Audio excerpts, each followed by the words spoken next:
कैसे हैं आप सभी? मुझे आशा है आप सभी अच्छे और प्रसन्न होंगे। चलिए आज हम पढ़ते हैं पाठ 7 संज्ञा। करते हैं इस पाठ की शुरुआत।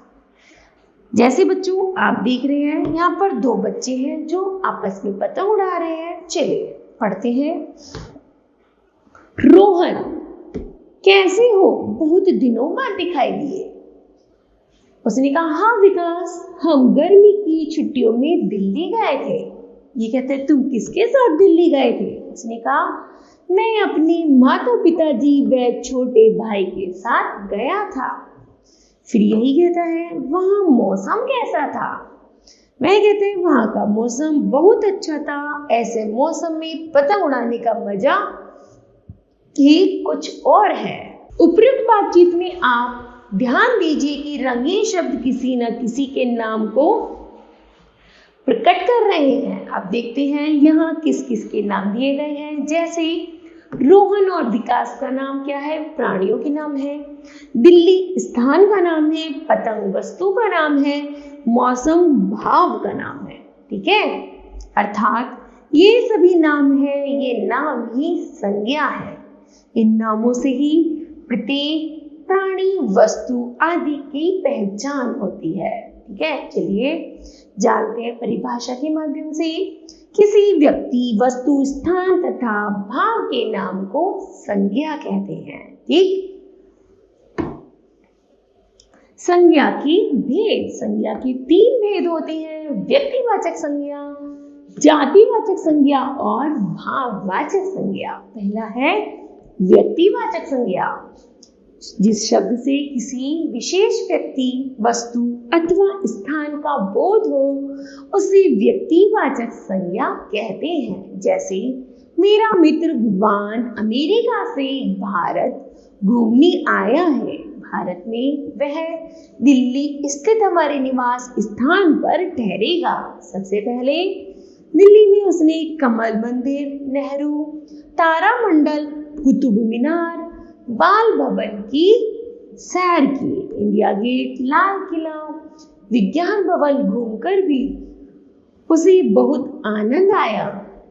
उपयुक्त वाक्य में विवान व्यक्ति विशेष का नाम है तथा अमेरिका, भारत, दिल्ली, कमल मंदिर, नेहरू तारामंडल, कुतुब मीनार, बाल भवन, इंडिया गेट, लाल किला, विज्ञान भवन आदि स्थान विशेष के नाम हैं। ठीक है, इस प्रकार के विशेष नाम ही व्यक्तिवाचक संज्ञा कहलाते हैं। ठीक है, दूसरा है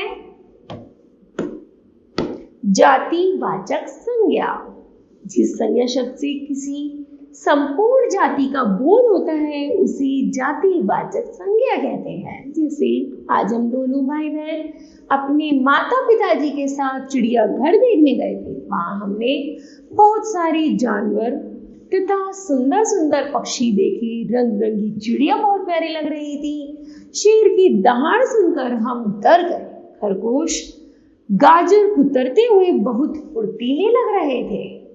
उपयुक्त वाक्य में भाई बहन, माता पिता, जानवर, पक्षी, चिड़िया, शेर, खरगोश, गाजर किसी विशेष व्यक्ति, किसी विशेष पशु, पक्षी, स्थान का बोध नहीं करा रहे हैं, वरन ये एक संपूर्ण जाति का बोध करा रहे हैं। अतः यह जातिवाचक संज्ञा है। ठीक है, तीसरा है भाववाचक संज्ञा। जिन संज्ञा शब्दों से किसी व्यक्ति, स्थान अथवा वस्तु की गुण, दोष, दशा या अवस्था का बोध होता है उन्हें भाववाचक संज्ञा कहते हैं। जैसे अनुज तथा विपिन में बचपन से मित्रता है। दोनों का मन उदारता से परिपूर्ण है। दोनों मित्रों को गन्ने की मिठास बहुत पसंद है। किसी के पेट पीछे बुराई करना दोनों को पसंद नहीं है। दूसरों की भलाई चाहने वाले ये दोनों मित्र मन लगाकर पढ़ाई लिखाई करते हैं। उपयुक्त वाक्यों में बचपन, मित्रता, उदारता, मिठास, बुराई, भलाई, पढ़ाई, लिखाई शब्द किसी भाव को महसूस करा रहे हैं। अतः ये भाववाचक संज्ञा है। आगे है क्रिया से भाववाचक संज्ञा।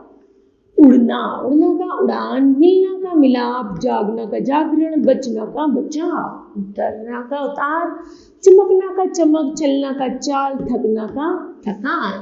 ठीक है, आगे है दो अन्य भेद। अंग्रेजी व्याकरण के प्रभाव से हिंदी व्याकरण में संज्ञा के दो अन्य भेद भी बताए गए हैं जो निम्न प्रकार से हैं। पहला है द्रव्यवाचक संज्ञा। जो संज्ञा शब्द किसी द्रव्य, धातु अथवा पदार्थ आदि का बोध कराते हैं उन्हें द्रव्यवाचक संज्ञा कहती हैं। जैसे माँ ने पैरों में चांदी की पायल पहनी है, दूध से चाय बनाई जाती है, पेट्रोल के मूल्य दिनों दिन तेजी से बढ़ रहे हैं। उपयुक्त वाक्यों में चांदी, दूध, चाय, पेट्रोल क्रमशः धातु व द्रव का बोध करा रहे हैं। ये द्रववाचक संज्ञा है। इसकी अन्य उदाहरण जैसे चीनी, लोहा, तांबा, पीतल, सोना, पानी, मिट्टी, डीजल आदि है। आगे है समूहवाचक या समुदायवाचक संज्ञा।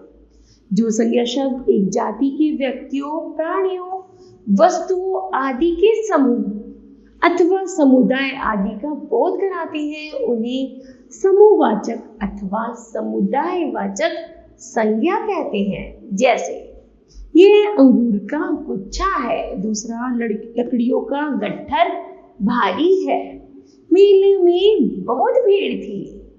उपयुक्त वाक्य में गुच्छा, गट्ठर भी एक समूह विशेष का बोध करा रहे हैं। ये समूहवाचक समुदायवाचक संज्ञा है। इसकी अन्य उदाहरण है जैसे दल, टोली, गड्डी, ढेर, मंडली, जुलूस, सेना आदि। ठीक है, चलिए पढ़ते हैं महत्वपूर्ण तथ्य।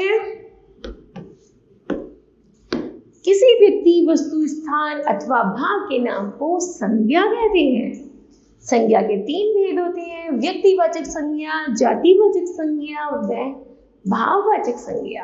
आगे है संज्ञा के दो भेद और माने गए हैं, द्रव्यवाचक और समुदायवाचक।